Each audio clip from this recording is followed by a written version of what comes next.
I purchased this air gun from a vendor at a drag race this past year.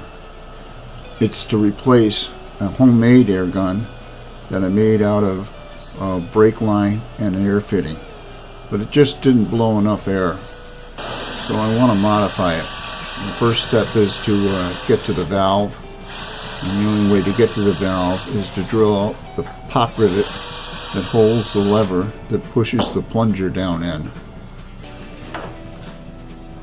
And once the head is drilled out, we got to punch the rivet out. First step done. Now, to make this simpler, I'm just going to take the nose of the gun off.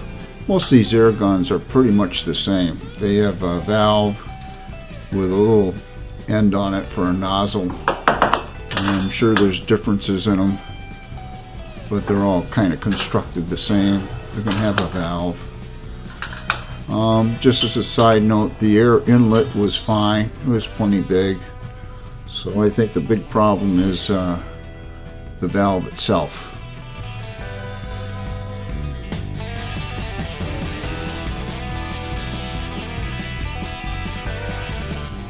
And here's the plunger.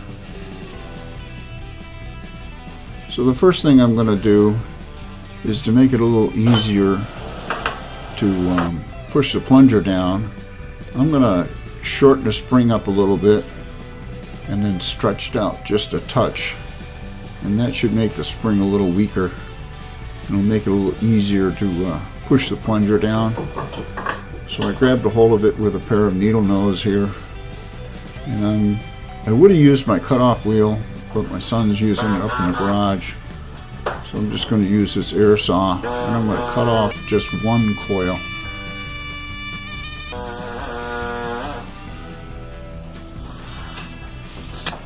Now I don't show stretching it out. I didn't stretch it that much. And just put it back in the valve body. So we're done with that. Next step. So here's the valve body, and you can see the holes are quite small in it, and there's only two.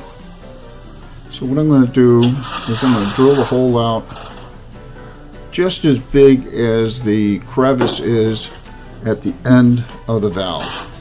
And I'm going to drill right through it, and then I'm going to drill a second set of holes 90 degrees opposite that set. So I'm going to enlarge the holes, and I'm going to put two more holes into the valve body to allow air to pass through.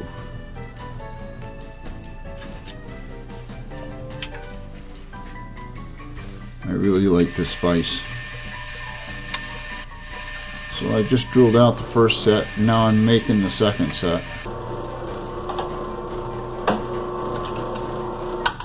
So here's what it looks like now. There's 4 holes, and the holes are much larger. So now we got to clean out the burrs on the inside of the valve body. So a little round file will take care of that.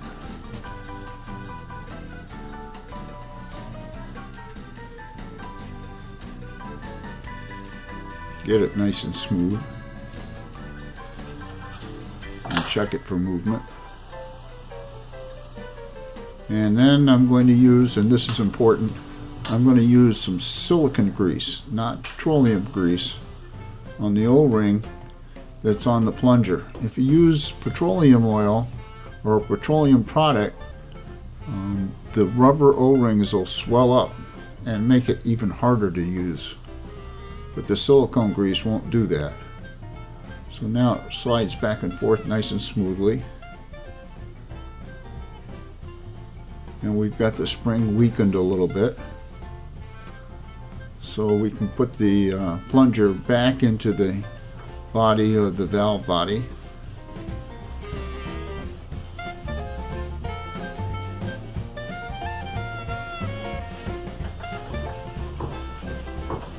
And tighten that down.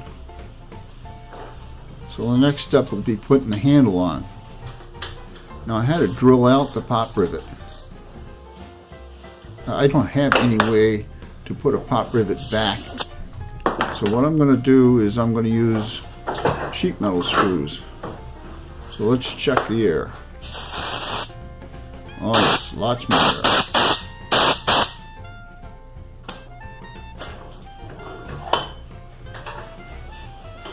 So we'll take 2 sheet metal screws and we'll come in from either side.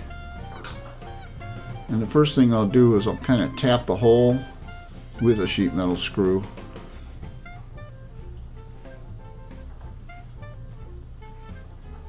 And we'll tap both sides. And then what I'll do is I'll cut the screws off so that they meet each other in the middle. And that way they'll create a lock. They won't vibrate loose. So now we're going to go grind the ends off of these screws. It actually took several attempts to get the screws the right length. But I want them to meet in the center and still have enough play or shoulder left so that the lever doesn't bind up.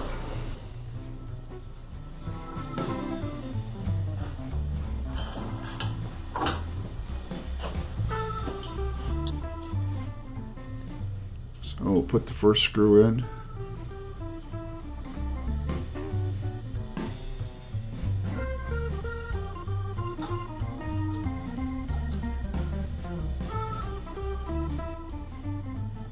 And go down to the point where the lever is still free.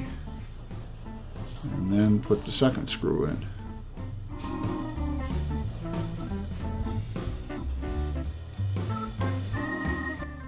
Yep, the lever moves freely. That's a good deal. No binding.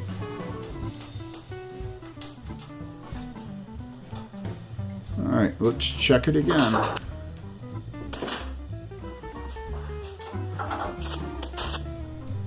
Yep, lots of air. So the next thing is that we've fixed the valve, but the end of the nozzle here is still got the original holes in it. So even though the valve will pass a lot of air, the nozzle itself won't. There'll be a marked, noticed reduction of the amount of air that comes out of that.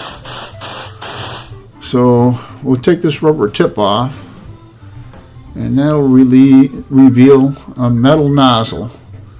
And then somehow I deleted the video, but what I did is I took this thing off and I drilled it out, and then I used a hot nail to enlarge the hole in the rubber tip. I couldn't figure out any way to drill it. If I ran a drill through it, it didn't make any difference. It didn't make it any bigger. So I just heated up the nail and made the hole bigger.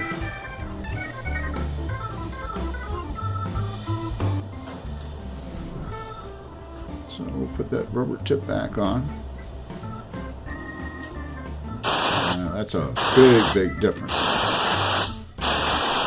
So if you liked this video and you found it informative, please click the like and subscribe. Thank you for watching.